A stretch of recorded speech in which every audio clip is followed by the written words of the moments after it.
dois, e já estamos a gravar.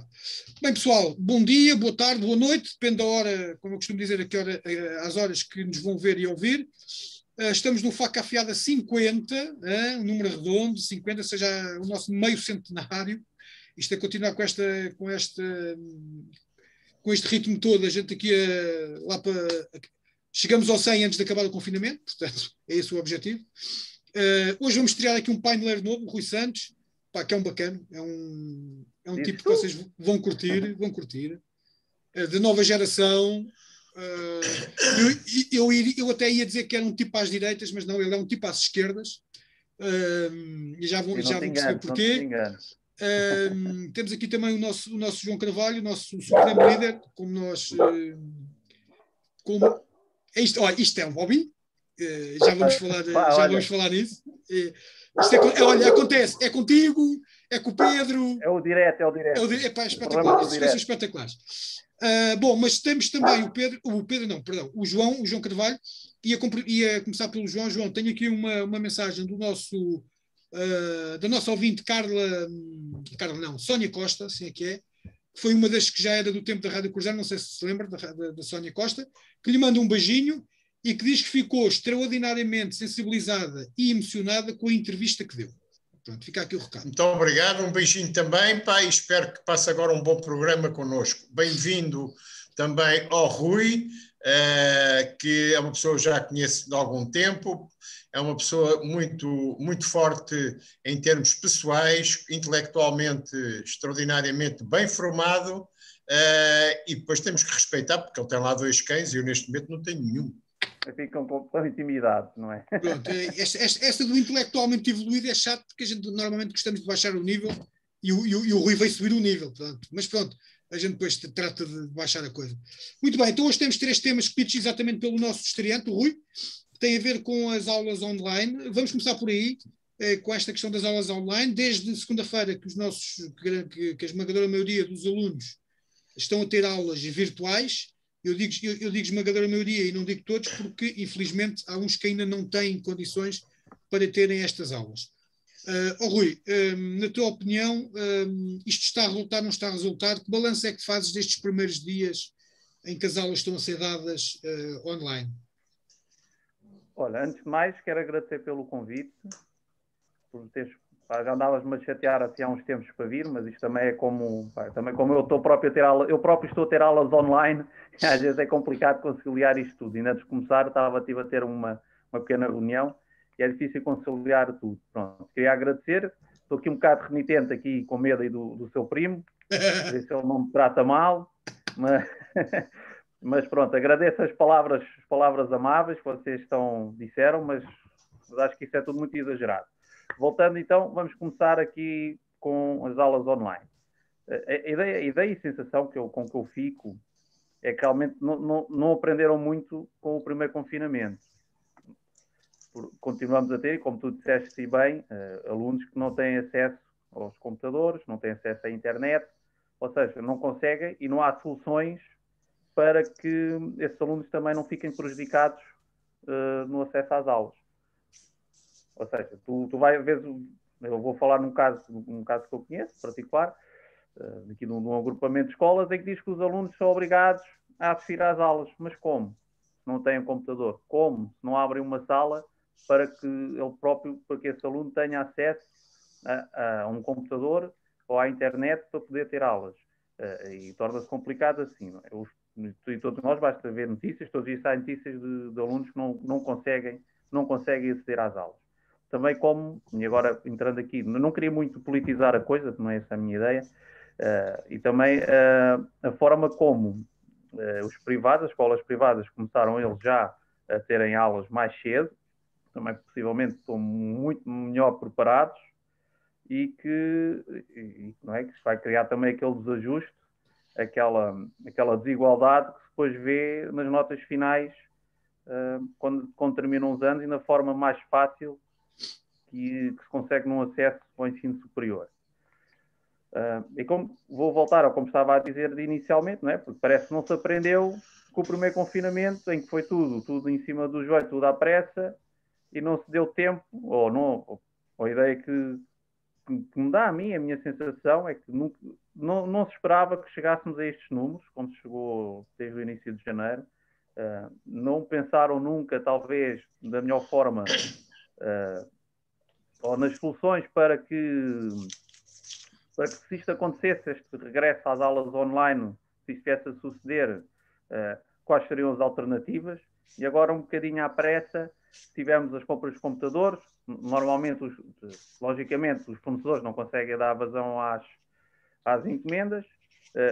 Das notícias que se leem, os computadores que vieram da parte do Ministério da Educação não vêm formatados nem preparados para que os alunos possam utilizar. E aí muitas das câmaras entraram em ação e deram os computadores, os hotspots, os telemóveis, tablets, fosse o que fosse, e tentado a suprimir essa falha que vem do Ministério da Educação.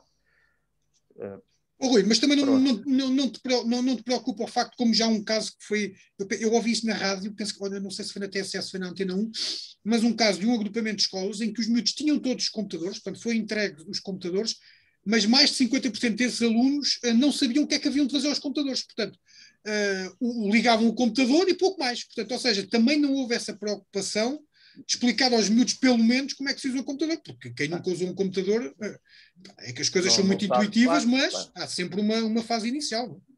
Porque isto começa logo, os primeiros computadores que eram do Ministério da Educação não estavam preparados começa logo por aí. Pois. E os miúdos, hoje em dia, por exemplo, 5º, 6º ano, têm uma disciplina que é TIC, que é Tecnologias de Informação, e chegam às salas, não têm computadores para trabalhar. João, é um bocado irónico isto, não é? Nós estamos a viver no tempo da tecnologia e os miúdos que até tiveram acesso, mas até foram um dos felizardos que tiveram acesso aos computadores, mas depois grande parte, ou pelo menos metade deles, não sabe não sabe como usar os computadores. Pronto, isto é assim, eu já tive a oportunidade de dizer isso aqui num programa anterior. É assim, o ano letivo começou em outubro e nós já estamos em fevereiro. E António Costa, durante o verão, prometeu, e isto tem sido salientado aí em todo lado, prometeu que no início do ano letivo todos os alunos que precisassem e não tivessem computador iam ter computador e ligação à internet. Isto é taxativo. Isto foi taxativo. E como eu também já tive aqui a oportunidade de dizer, durante esse tempo todo do verão, o que se passou é que ficou tudo relaxado. Porque, como passámos o primeiro pico da pandemia, a partir daí parece que caiu uma nuvem de facilitismo em cima do país, a começar pelas autoridades de saúde e também pelos responsáveis políticos, do Primeiro-Ministro e do Ministério da Educação. E o ano letivo começou com aulas presenciais, evidentemente, e nunca mais se falou na entrega dos 400 mil computadores que estavam previstos, não é? Porquê? Porque, efetivamente, não tiveram para gastar o dinheiro. É tão simples como isso. Foi agora divulgado, foi divulgado hoje mesmo, não é? Que em 2020 o governo devia ter investido 6,4 mil milhões de euros e investiu 5 mil milhões. Ou seja, 1.400 mil milhões ficaram na gaveta do ministro Leão. Ora, isto, evidentemente, que tinha que ter consequências. E a primeira consequência é, agora em janeiro, caiu-lhes em cima a terceira vaga. E caiu-lhes em cima a terceira vaga com todas as consequências, nomeadamente na educação. Onde é que estão os computadores? Ó tio, agora o Ministro da Educação vem dizer que já encomendou 335 mil computadores, que era aquilo que tinha de ter acontecido em outubro. E aquilo que o Rui estava a dizer da preparação, agora não se fez. Porque se tivessem entregue os computadores que deviam em outubro, havia tempo para entregar os computadores, para os alunos se prepararem com eles, para lhes dar alguma formação em relação a isto. Agora, em cima do acontecimento, foram apanhados positivamente com as cuecas na mão.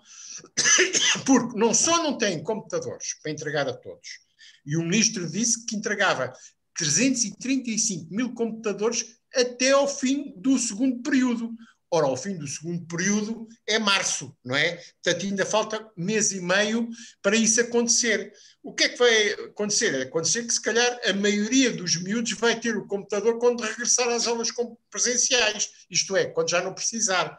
Portanto, e depois também é evidente que nos interessa saber, eu sou membro da Assembleia Municipal de Odivelas, o Rui é membro da Assembleia Municipal de Odivelas, nós não temos informação nenhuma e teríamos que ter, porque neste momento as Assembleias Municipais não existem, nem existem reuniões de comissões, nem existe nada. Portanto, nestes casos, é evidente que teria que haver um canal de comunicação, porque eu não sei como é que estão a escorrer as coisas nas escolas de Odivelas. Eu não sei quando, porque em outubro foram entregues 100 mil computadores.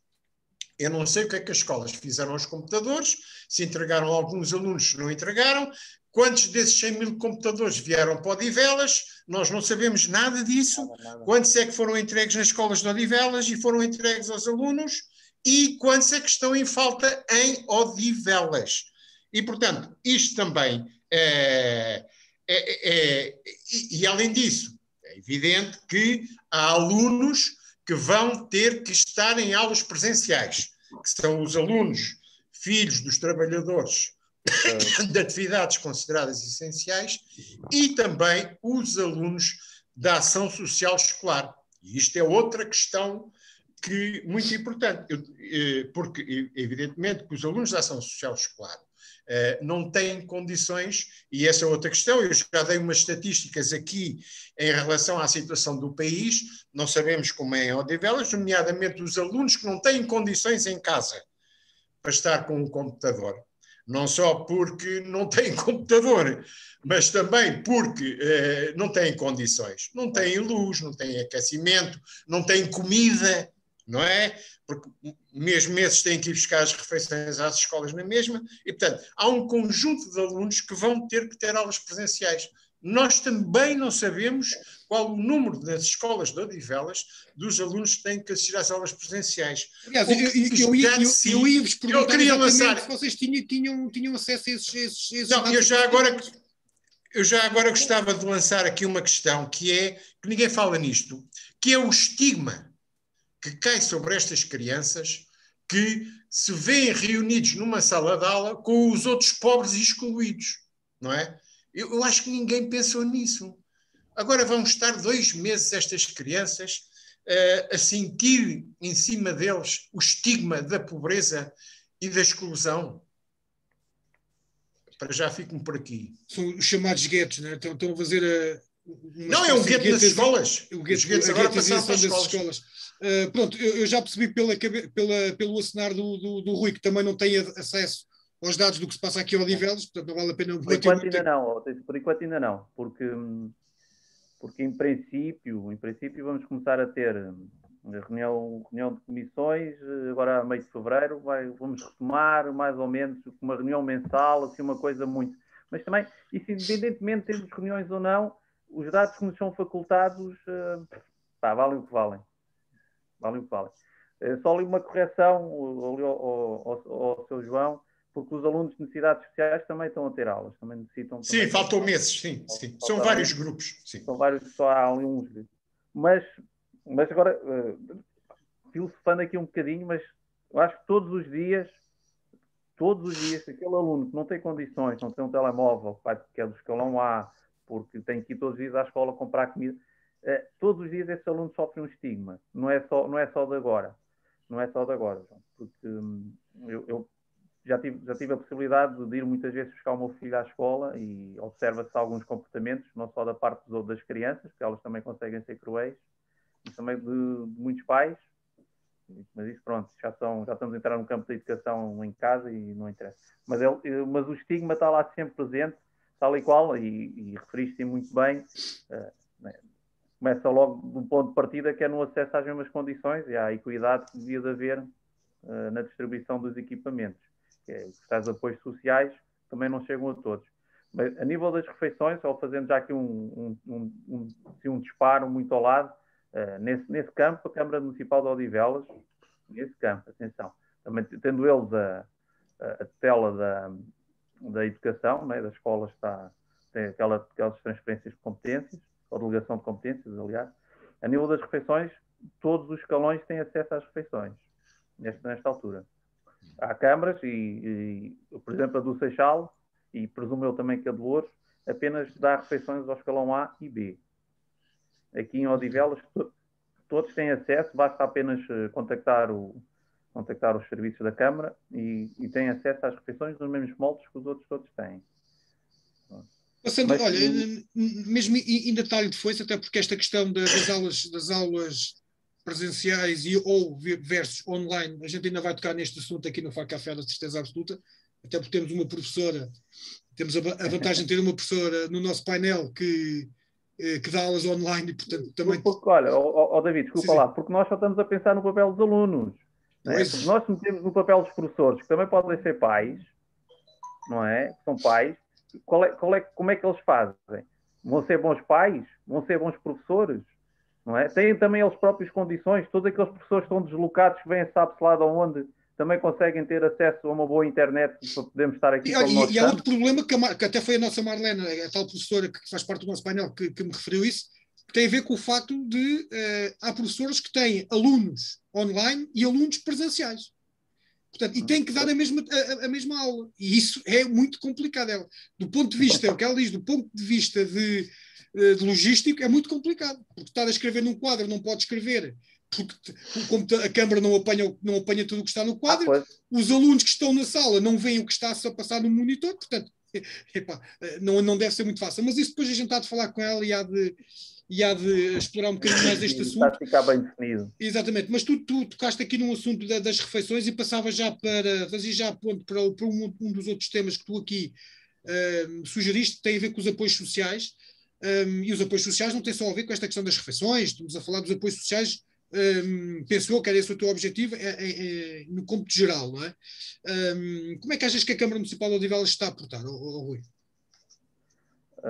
Eu vou ser muito sincero e eu pauto-me por isto, seja muito na Assembleia, ou tanto na Municipal como na de Freguesia.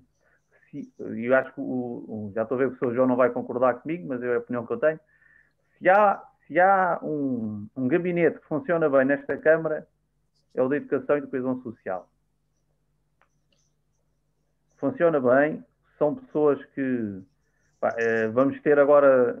Já deve estar quase, ou muito em breve, um gabinete, um sistema de apoio que é o NEPISA, que é um núcleo de proteção e inserção para os sem-abrigo, que já funciona em várias cidades do país. São equipas multidisciplinares que vão tentar mitigar um pouco os números aqui em Odivelas. Mas isso é questão do sem-abrigo também leva outro balanço. Leva outro balanço que é um pouco mais complicada, que estamos aqui a falar de falta de computadores, também mete muitas questões pessoais e familiares, e são questões muito, muito diversas. Mas, voltando atrás, como estava a dizer, eu pessoalmente acho que é o melhor gabinete que temos no nível da Câmara Municipal. Parecem-me, não posso estar a generalizar todos, mas as pessoas que eu conheço são pessoas esforçadas, preocupadas, e tentam arranjar as soluções o mais rapidamente possível, sempre que expostas da melhor forma. Claro que temos sempre aqueles casos graves, não é? da habitação social, mas isso também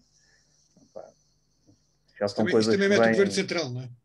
Sim, mete o Governo Central, os terrenos dos IRUs e do Governo Civil e não sei o quê. Isso é uma atrapalhada burocrática que para resolver deve ser um 31, mas eu acho que a nível de apoio social, seja das refeições aos alunos, refeições aos sem-abrigo, apoios que juntamente com outras associações procuram trazer para a rua, a nível também da alimentação para os sem-abrigo. Não é que os números de Odivelas sejam assim, uma coisa enorme, rondam para aí perto dos 25, não mais que isso.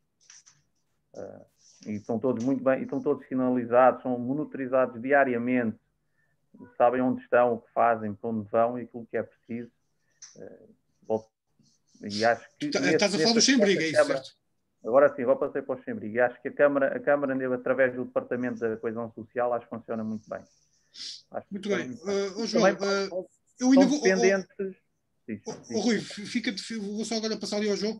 essa questão do sem-abrigo, depois quero ainda voltar, porque já percebo que tu tens aí dados que podes dar, mas agora ia passar ali ao João Carvalho e ia-lhe perguntar, João, em termos de apoios sociais, o que é que acha que está a passar, ou o que é que acha que o comportamento da Câmara se está de acordo aqui com o que o Rui está a dizer? Bem, há situações em que, independentemente de tudo, têm que ser feitas, não é? Também seria um escândalo se não forem feitas.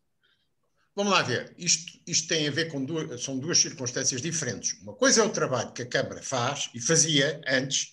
Por exemplo, em termos das refeições escolares, é evidente que tanto esta Câmara, mas não é só esta Câmara, outras câmaras também, sempre forneceram refeições, isto antes da pandemia, portanto, durante as férias, inclusivamente, continuaram a assegurar refeições aos alunos carenciados, e, portanto, uma coisa é a atividade normal da Câmara, que já estava inserida na sua atividade e que é bom e que funcionava bem. Uma coisa é essa, outra são as circunstâncias que esta pandemia nos trouxe e que mudaram 360 graus as necessidades de conhecer a situação real das pessoas, nomeadamente relacionado, por exemplo, com a questão das aulas online dos alunos. Porque, efetivamente, eu sei que 4 em cada 5 crianças têm pais que enfrentam dificuldades para os acompanhar nos estudos. Eu não sei se esta situação se traduz também em Odivelas ou não. Eu não sei quantas crianças em Odivelas não têm aquecimento adequado em casa. É este o trabalho que agora é agora que era preciso fazer. Não é o trabalho rotineiro, normal, anterior. São estas coisas que eu gostava de saber, se a Câmara sabe e se investiu nisso, nesse tipo de conhecimento. Quantas crianças é que não têm luz suficiente em casa? E pior do que isso, não é?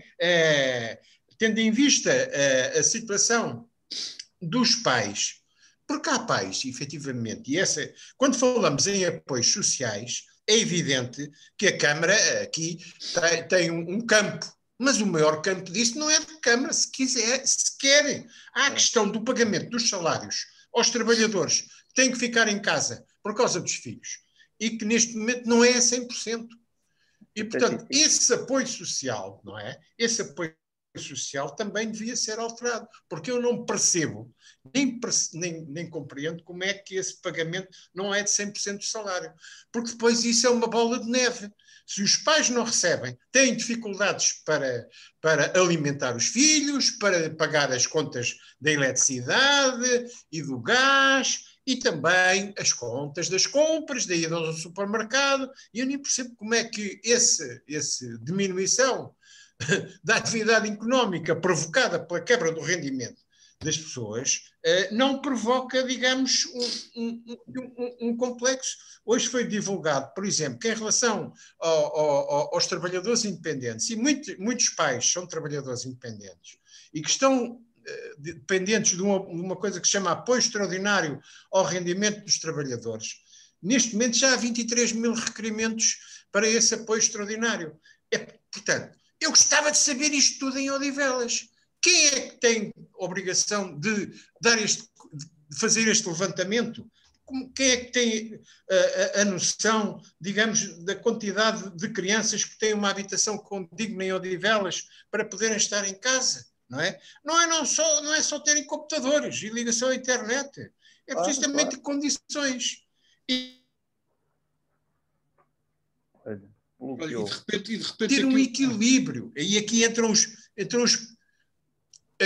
os professores, não é? Entram os professores. Entram os professores. Porque há um estudo que saiu recentemente que diz que os alunos do primeiro e segundo ano só conseguem estar atentos 10 minutos e depois desaparecem, não é? Vão fazer, se não tiverem um pai ou uma mãe, digamos, que os acompanhe e que faça uma triagem, digamos, daquilo que é dado para depois os ajudar. As crianças não se aguentam e ainda por cima depois aulas em sequência, não é? Que é outra preocupação. As escolas têm preocupação em não fazer isso, há outras que vai tudo de empreitada, vai as aulas todas seguidas e não se pensa que nos anos mais avançados a coisa melhora. Do terceiro e quarto ano são 15 minutos e só há, digamos assim, uma capacidade para estar mais tempo a partir dessa coisa. Seja, E depois, e agora voltando um bocadinho, estamos outra vez a voltar um bocadinho às questões da escola, mas ainda bem, isto é mesmo assim. Eu disse só que ia ser assim muito. Ia estar tudo muito interligado. Isto é só Exatamente, isto está muito mesmo. interligado. Rui, tu aquilo que o João falou agora faz todo o sentido. E daí, se calhar, a preocupação de toda a gente, incluindo a classe política, de, quando for desconfinar, a primeira coisa que tem que obrigatoriamente desconfinar é a escola, porque isto está a criar atrasos que vão ser muito complicados para o futuro. Acho que ninguém ainda está a perceber o quanto isto nos vai custar no futuro e nas gerações que vêm. Mas eu estava-te a perguntar, aproveitando o facto de tu teres uma criança contigo em idade escolar, portanto, tu és pai de uma criança em idade escolar, quais são as dificuldades que tu vês que causam maior problema na parte da aprendizagem do teu miúdo? Olha, posso dizer que muito do trabalho que ele faz de computador sou eu que lhe ensino. Para começar, porque estamos já a voltar à Pois é, conclusão era aquilo que eu estava a dizia dizer há pouco, do tal problema de que tinham computadores, mas não sabiam o que não fazer. sabem. Ele estava ali mexer no telemóvel para enviar um SMS e está no tablet numa jogatina, mas abrir um Word e estar ali a fazer as coisas, não consegue. E depois foi tudo um mundo muito novo, que é, toma lá aqui uma plataforma, o Teams, para estarmos aqui a trabalhar, temos grupos, temos não sei o quê, enviamos mensagens uns para os outros, e pronto, é tudo assim de chofre. Foi tudo de chofre. E a dificuldade? Tenho. O ano passado, em março, eu por acaso tive um acidente de trabalho e consegui acompanhá-lo durante o tempo todo de pandemia, de confinamento. E conseguimos estar aqui os dois a trabalhar em uníssono e fazíamos as coisas. E depois tive que meter, porque depois é curioso, voltamos novamente aos apoios que o Governo dá, porque ele, sendo maior de 12 anos, já não tem direito a ficar em casa a acompanhá-lo. Já não consigo. Pronto, que é maior de 12 anos, apesar de ainda estar no preparatório, não consigo, porque tive que pôr assistência à família, mais uns tempinhos, e depois férias, e depois mais não sei o quê, até ele voltar novamente às aulas para que fosse possível fazermos as coisas. E a grande diferença que eu vejo de de abril para agora, é que eles tinham tipo 2 horitas por dia, depois viam na televisão, na RTP Memória, viam as aulitas, e era trabalhos atrás de trabalhos. Tinham que, de repente, os alunos tinham que ser autónomos, que era uma coisa que eles nunca aprenderam a ser. Acabados de sair da 4ª classe, tinham sempre ali a professora, vão para o 5º ano, de repente vêm sozinhos em casa a ter que trabalhar. Se não são acompanhados, acredito que muitos alunos vão se acabar por perder e não entregam os trabalhos e não fazem aquilo que têm para fazer. Agora, o que eu vejo desde segunda-feira, os horários realmente estão muito mais completos, têm quase aulas como se fosse normal, presencialmente, algum trabalho autónomo, mas estamos de novo naquilo, ou não estavam à espera que isto viesse a acontecer, não houve preparação nenhuma, tanto que só na segunda-feira ficámos a saber o horário das aulas e vamos começar assim, vamos ver o que é que corre, ainda estamos naquela coisa de vamos ver como é que isto corre, onde é que isto começa outra vez, e vamos habituando e vamos fazendo. Não deve ser assim, estamos a brincar um bocadinho com a educação dos miúdos, não é? Porque se eles já ficaram atrasados, ou seja, desculpem lá a palavra, mas em termos de conteúdos programáticos, já estavam atrasados do 5º para o 6º ano e durante meses tiveram a recuperar esses conteúdos atrasados, normalmente vão acabar agora novamente o 6º ano, vão começar o 7º atrasados e vamos andar sempre aqui atrás do prejuízo que não deveria de acontecer. Mas eu tenho, o meu filho realmente é muito autónomo e independente, eu tento acompanhar ao máximo, mas eu não consigo ter um apoio para ficar em casa o dia todo. Eu vou trabalhar, eu por vezes consigo vir a casa, outras vezes não consigo, e ele tem que ser ele sozinho a fazer as coisas. Pois, não é fácil. Há um feedback dos professores, tudo bem. Eles conseguem monitorizar quem que assiste à aula, quem que participa, a que horas entra, se aquilo vai abaixo a ligação, conseguem fazer muitas coisas dessas com as plataformas e nisso tem que ter um controle. Mas não acredito, não confio neste sistema, e se não houver pais interessados, não é? Porque também os há, muitos miúdos vão se acabar por perder e não conseguir acompanhar os outros colegas que conseguem ter outro tipo de acompanhamento em casa. Sim, isso é a sensação que eu tenho. A gente já estamos quase em cima da meia hora. Ia só. Já? Depois, isto é a conversa com mais cerejas, não é? Ia só para pedir, porque depois eu vou passar a palavra ao João para encerrar aqui o Facadas de hoje. Ia só pedir tu foste tu que até sugeriste este tema do sem-abrigo, e tu falaste aí no número, penso que foi 25. E pronto, para teres esse número, para teres acesso a alguns dados. Eu gostava que tu me fizesses assim muito rapidamente uma resenha daquilo que se passa aqui em Odivelas sobre o sem-abrigo, porque eu há uns anos também fui voluntário aí numa associação a distribuir refeições, mas era em Lisboa. Não tem nada a ver, a realidade Pois de é, isso que eu ia dizer. Eu ver. lembro-me que a gente fazia, distribuíram muito mais do que 25 refeições durante a noite, mas muito mais. Não tem nada a ver. Não tem nada a ver os números. Não te consigo dar os números de Lisboa porque... Não, eu só estava a referir aqui a Odivelas. Sei que aqui a Odivelas podemos falar num médio de 25. Isto agora vai dar pano para mangas, mas pronto. Porque a pessoa em situação de sem-abrigo, eles referem os 25.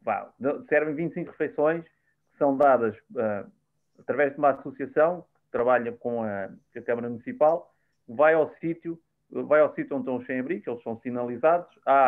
Existem técnicos da Câmara todos os dias, isto acontece todos os dias, vão ver como estão, falam com eles, tentam dissuadi-los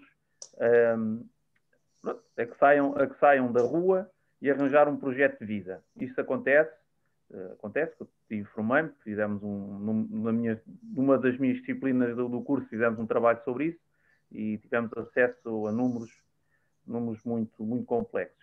Aqui em Odivelas temos esse número 25, que às vezes são mais, outros dias são menos, porque também há um fenómeno migrante a nível dos sem-abrigo, porque eles passam de concelho para concelho e há uns que estão referenciados em Odivelas, outros estão na Amadora e vão passando de concelho para concelho e por isso é que há assim, esta flutuação de números.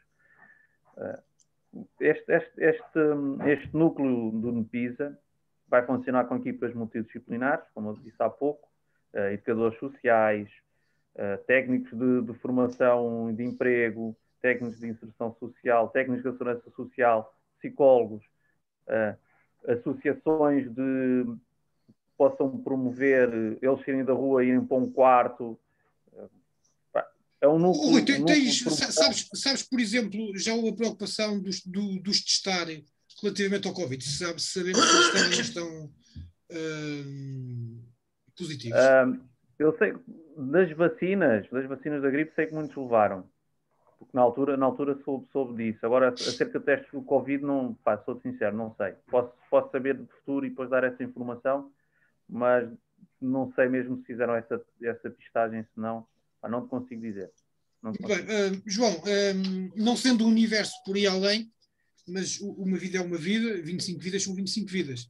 Esta questão do sem-abrigo também é certamente que, até porque em Assembleia Municipal vocês também de vez em quando devem falar neste assunto, isto também é um tema que o preocupa, de certeza absoluta, até porque se há aqui alguém no nosso grupo que é uma pessoa profundamente humanista, e nem de propósito, se calhar juntámos as duas pessoas que têm uma visão muito, muito humanista, podem ter visões diferentes, mas em termos de humanismo acho que defendem os dois praticamente a mesma coisa, de maneira diferente, mas com os objetivos os mesmos. Esta questão eu sempre me meteu uma grande confusão com esta questão do sem-abrigo, porque tal como o Rui aqui referiu, parece-me que é muito difícil. Diz? São pessoas em situação de sem-abrigo. Exatamente. Porque é não ser uma situação definitiva. Pois, mas é isso que eu ia tocar, é porque eu também tive, como eu vos disse há uns anos, também tive essa experiência, muito pouco tempo, portanto, e foi mais quase por piada do que propriamente por missão, vá. Mas uma das coisas que se falava já nessa altura e que eu penso que hoje também se continua a falar é a imensa dificuldade que há em conseguir convencer essas pessoas de sair do meio onde estão. João, o que é que acha disto? É assim, o conceito de sem-abrigo é um conceito um bocado lato, não é? Há o sem-abrigo típico que vive na rua, que não quer sair da rua, Pois, nomeadamente em relação a umas certas idades. Nós já tivemos em Odivelas, aqui há uns anos, 2 velhotes, viviam ali no cruzamento do Centro Comercial Oceano, que eram irmãos. Houve N tentativas de os inserir numa instituição e nunca se conseguiu, porque eles não queriam. Portanto, é claro que estas pessoas, digamos, o trabalho que tem que se ter com eles é ver se eles não morrem à fome e se têm um mínimo de condições de saúde, porque de facto eram pessoas de 60, 70 anos, etc. Depois a situação resolveu-se quando um deles morreu e o outro foi inserido então numa instituição, concordou, portanto já não queria ficar sozinho na rua, não é? Outra questão. De facto, são os sem-abrigo que fala o Rui aqui de Odivelas, são um bocado flutuantes, são pessoas já de idades mais novas e que, ou por, digamos, falta de condições para terem uma retaguarda que os acompanhe e que os ajude, por um lado, e é esse o trabalho que essas organizações fazem, digamos, ser a retaguarda que eles não têm às vezes da família para, digamos, os ajudar naquilo em que eles queiram ser ajudados. Se querem ter alguma formação, se querem, digamos, ter condições para ir para uma casa ou isso. Outra coisa, de facto, é aquilo que esta pandemia pode vir a trazer de pessoas que facilmente caiam na situação de sem-abrigo. Basta agora ver, exatamente. Basta agora ver as moratórias a cair e as pessoas não têm dinheiro para pagar. Exatamente. Ora, o David sabe muito bem, porque eu e ele fizemos também voluntariado no Olival do Pancas, na Pontinha, e fornecíamos alimentos, íamos ao banco alimentar e depois fornecia-se os alimentos através dos vicentinos da Pontinha, não é?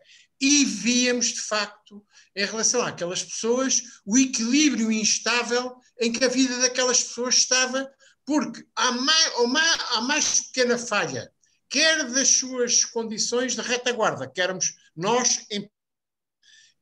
na sua vida familiar, etc. Desavenças, às vezes, problemas psicológicos ou até às vezes psiquiátricos, caíam muito rapidamente. Portanto, esta questão do sem-abrigo não se traduz só no número, nos 25, a não ser que é, digamos, a questão geral das condições de vida de muitas pessoas e também em Odivelas, e há aí bairros onde isso se pode passar de um momento para o outro, não é? Dessas pessoas caírem, não se calhar na tipificação a 100% do sem-abrigo, mas de condições que os fazem ser sem-abrigo, embora tenham um teto. E há sempre aquela questão de quem vive em barracas, que muita gente considera que vive em barraca e não deixa de ser sem-abrigo. Pois é, exatamente. E já estamos a roçar o conceito de pobreza com o conceito de pessoa em situação de sem-abrigo. Porque isso tecnicamente são conceitos diferentes. São ambos uma exclusão social, por assim dizer, são ambos excluídos. Então já estava aqui agora, podíamos continuar aqui não sei até quando. São ambos tipos de exclusão social, mas a nível de conceito ou tipificação, se assim quiserem, é algo diferente. Algo muito diferente. Muito bem, olha, já estamos em cima da hora, já passámos um bocadinho. Mas é só um bocadinho. Não, Rui, sim, Rui, mas ia só dizer uma coisa, Rui, fica já com esta. O próximo programa que tu participares, vamos falar da exclusão social, que acho que é um tema fantástico e muito abrangente. Bem, obrigado. Já tens TPC para fazer. Não é preciso, que eu tive exatamente essa disciplina. Olha, e podes, como a Maria trabalha no Instituto do Emprego e Formação Profissional, já está. Podes pôr lá falar disso com ele. Exatamente, está feito. Está feito. Mas voltando aos apoios sociais, que eu apontei aqui, depois esqueci-me, estava a ouvir o Sr. João e não queria estar a interromper. A nível dos apoios sociais, de programas que existem, dos FEACs, POA, PMCs e tudo, os números têm tido... a última vez que falei aqui com o presidente desta magnífica União de Freguesias, tinham quase mais de 100 pedidos por dia para os FEACs e para o POA, PMC. Foi um aumento brutal. E já agora explica lá o que é isso. Ajuda. Diz? Explica lá isso, o que é os PAs, não sei o quê. Pronto, são programas de apoio alimentar, vá. Ok, pronto. Têm fontes diferentes, Mas trocado por miúdos são programas de apoio alimentar. O POPMC é uma coisa mais global, já vem da segurança social, e aquilo são cabazes de alimentos que tu vais buscar normalmente aos centros sociais, que fazem essa dinamização da entrega e toda a logística do processo das pessoas que têm direito ou não a receber. O FEAC é uma coisa já mais a nível municipal, espero não estar aqui a dizer nenhuma calinada, mas acho que não. E já são as juntas através do SACI, ou SASI, são os sistemas integrados com a segurança social que fazem essa distribuição. Pronto, sim senhora. Um aumento brutal de pedidos. Muito e bem. Não vamos ficar por aqui, certamente, o que é muito triste dizer isto, mas... Não, aliás, esta questão da exclusão social é um excelente tema e fica só este tema porque, pelo aquilo que tu agora, pelo Lamiré que deste agora, isto é como tu disseste, tem pano para mangas, não é? Portanto, é pano para mangas, entrar por aqui é pano para mangas. Exatamente, e tal como o João disse, vai haver alguém, que neste caso a Maria, que é uma excelente parceira, porque ela também no IFP também de vez em quando apanham lá com cada situação, que aquilo é quase de... sei lá, também. Imagino. Muito complicado. Rui, espero que tenhas gostado da tua estreia. Foi bom. João, espero que tenha sido tão bom para vocês como foi para mim. Foi, claro, é certeza absoluta que foi. Sim, claro que foi um prazer. Pronto, olha, então acabamos então este programa cheio de prazer e voltamos a ver daqui a uns tempos. E fica assim. Até à próxima, pessoal. Boa noite. Adeus, um abraço. Protejam.